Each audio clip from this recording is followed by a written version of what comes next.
然后我们有位新的朋友汪文海，他们俩你也不认识，对吧？王毅你认识，所以某种程度上你介绍介绍你自己，包括现在在做什么。属于老华人，我有3个阶段吧。第一个阶段10年是白领，在德国电信，然后第2个呢是中国跟德国之间，主要还是德国本土的金属贸易，在一家德企。然后最近10年我开始自己做公司，就这3个阶段。你现在在做什么？我现在在做新能源，还是做以储能为主的新能源公司。刚刚把公司做上市，所以比较忙。对德国的工作氛围，就是在大型企业的工作氛围，我有10年的，在就是中型企业、家族企业里面，我也有10年感受。然后在社会上工作10年也有。对，我觉得我们可以聊聊这个话题。最近包括国内的年轻人，他也会说，哎呀，中国的企业里面。员工对吧？996啊，这是这2年非常，包括社畜最后就要躺平，这是一个国内的现状，不管从大公司小公司，是啊，这个可能央企国企有些岗位还好，但整体上是这种卷的状态。包括我们在社交媒体上，我经常会看到说你们来德国怎么样工作，对吧？干个活轻松啊，朝9晚5，然后呢，这个老板要你加班，你多加几个班，老板还让你回去，不愿意让你加班。国内还有对德国的另外一种理解，比如说这个一个中国人企业跑到这儿开一个公司，招了一帮德国人，那基本上就请了一尊爷，就是请神容易送神难嘛。你要把它开掉是非常非常难的。然后呢，德国人呢，反正你让他多干点活他都不行，周六周末周日你找他是找不着的，对吧？是的。然后但是企业有些事儿你确实要解决的，这在中国是不可想象的。我不知道这边有多少真的，有多少假的，这个是我们所有中国企业在往欧美走的时候，他会比较恐慌的地方。他又不能完全是中国全员工，对吧？他肯定有德国员工。咱们下面聊聊这个话题，就是第一，这个怎么跟德国人共事？文海，你很多合伙人德国人，他现在的合伙人也是德国人，对吧？一个德国研究所，之前的合伙人是一个格鲁吉亚的人。然后德国的员工、德国的公司组织文化氛围到底是怎么样？王毅，你那儿现在有德国员工？也有，因为当地的社群嘛，我们对，德国人来做。对，所以我觉得咱们聊聊这个话题，大家都能聊一些，因为我聊不了，但我很好奇。其实你不是聊不了，只是你现在的这个话题设定呢，是一定要在一个工作氛围之内啊。我觉得德国人还是比较表里如一的，他自己生活上就是成长经历中是什么样子，他这个习惯会一直延续下来。这一点上呢，可能当然因为他是本地人嘛，就是本国人，对吧？他有一种原生的安全感，就像我们华人回到中国，认不认识人，我都有一种原生的安全感。这是一个工作生活和日常氛围中始终存在，就像牙疼，它始终是存在的，但是我们可能不会意识到，但是我们会时不时会提醒我们，以什么样的态度是开放的，激进的，或者是就比如主动的，还是被动的等待的观察的这个状态。没错，我觉得无论是我们回中国，还是中国人到这里来，以德国为例啊，首先我们要自己意识里面有这个意识。有一个自我认识，不是说这个社会怎么样。首先，德国社会基本是很安全的，对吧？即便没有摄像头，没有什么，它也是安全，因为这里的人的本性，它不是带有攻击性的一个人种。首先，大家在社会上，在整个从入关开始到进入家庭这个路上，虽然跟中国不一样，但基本上是人畜无害的一种状态。这个是一个经历的过程。第二个体验过程。就是开始与社会发生交道，去超市买东西啊，然后去各个部门登记户口啊、改签证、延长签证啊等等，你就会发现他们是刻板的。也许我们第一时间不了解，但是他们脑子里面是有一个系统的，而且他们是严格按照这个系统来执行的，对，绝不越雷池半步的。一般情况下，所以如果你不了解这个，你就会觉得他是在拒绝你。我们用中国文化，开放的、包容的，可以很松散的，可以商量的，可以商量的。可以用玩笑，就是另外一个文化语境。到这个地方看见一个整个的庞大的社会机器在运作，每一个人都知道他只是中间的一个螺丝钉的时候，你就会觉得奇怪，你明明是个自由人，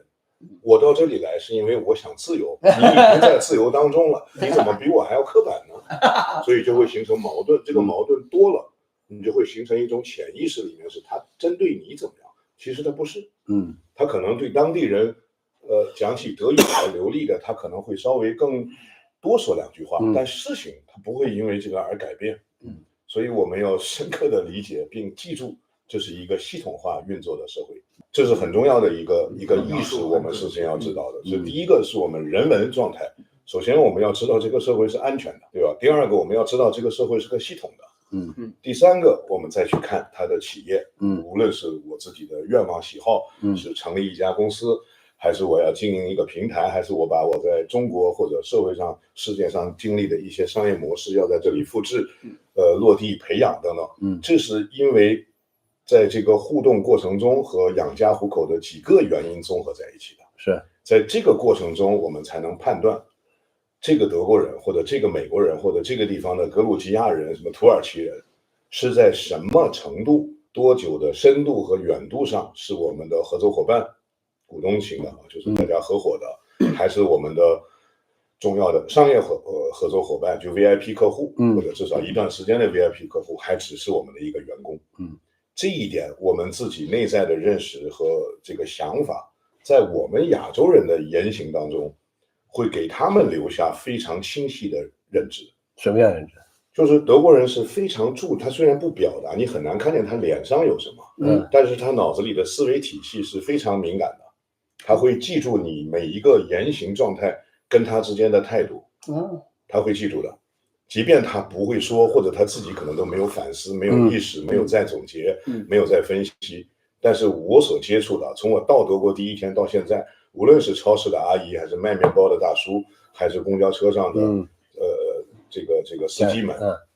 他们的这个敏感意识，人跟人之间交流的这种本性上的、生物性上的敏感意识，比我们华人要强。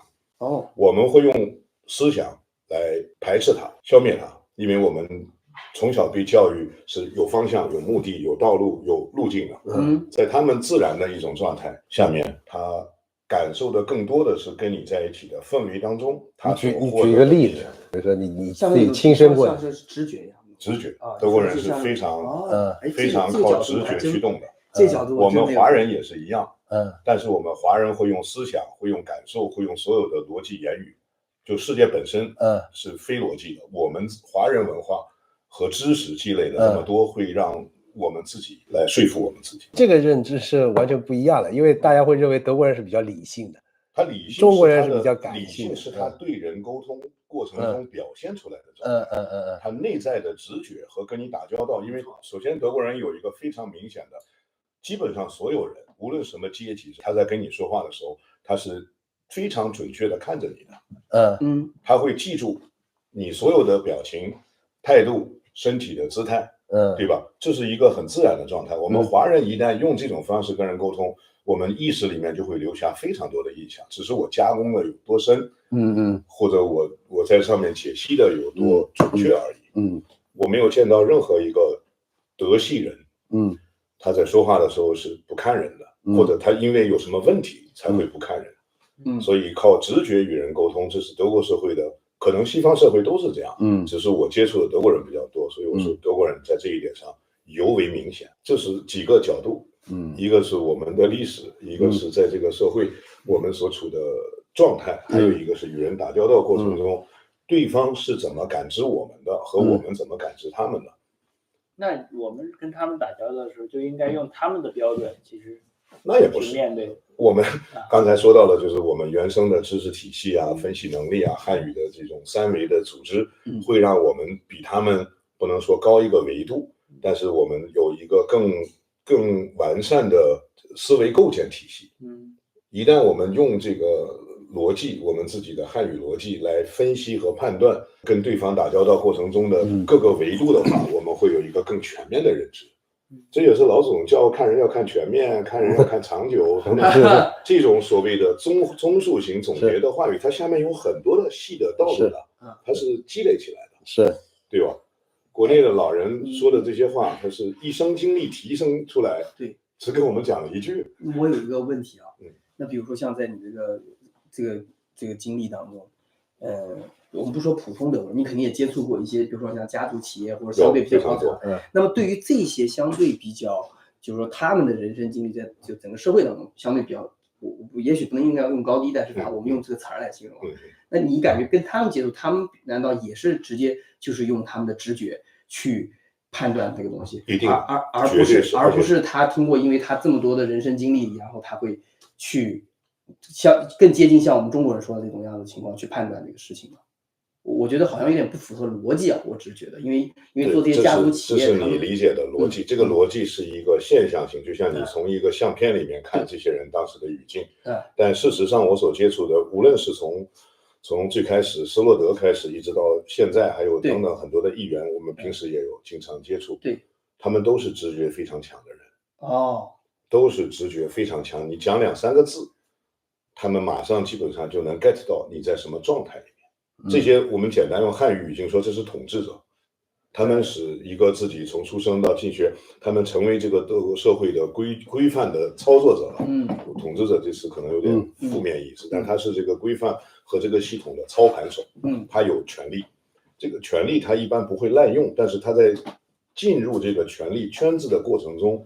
如果他没有直觉引导，他是上不来的，那就只是公务员，只会在某一个部门里面。明白，就是在党派里面或者在这个系统里面，他能够去成为主动的，在电视上讲话呀，做各种我理解理念的意识形态的这种引导的，他们都是有直觉的，而且直觉非常的强。所以我们看到的只是一个结果。对，但是实际上，对吧？它的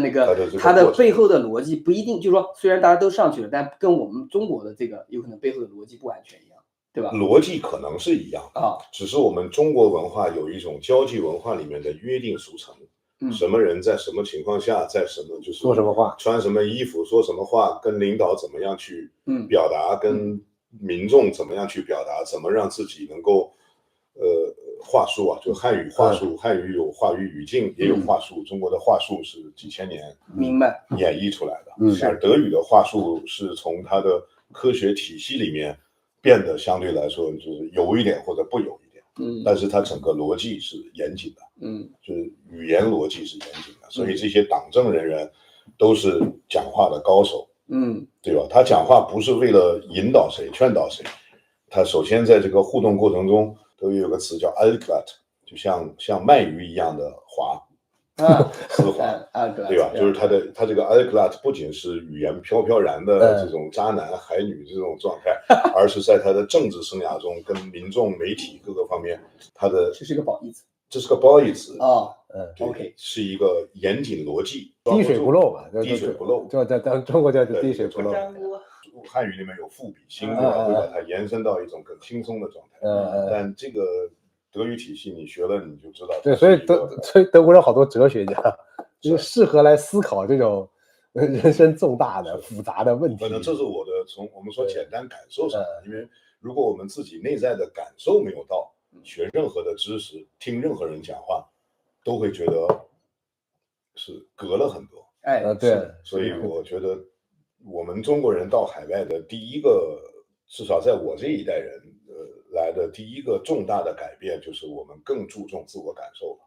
那如果我在国内生活，我可能把所有的感受排在外面，因为我面对的，你像我50岁，对吧？要么我在你看重的是别人的感受。对，我不是说我看重，是我会被要求以此为最高目标。对，我在这里没有这个。对，就好像你刚才说的，其实某种程度上攀比这个东西，对，他也不是注重自我感受，是的，他是注重他人的感受，就是你怎么看我。对。你觉得我牛，所以我就要这东西，太在意别人，对吧？你觉得我的孩子好，我就好，我就做妈妈、做爸爸就称职，没错，对吧？没错，这个他本质上是不在乎自己感受。是过去10年，国内的各个什么心理学啊，还有各个频道对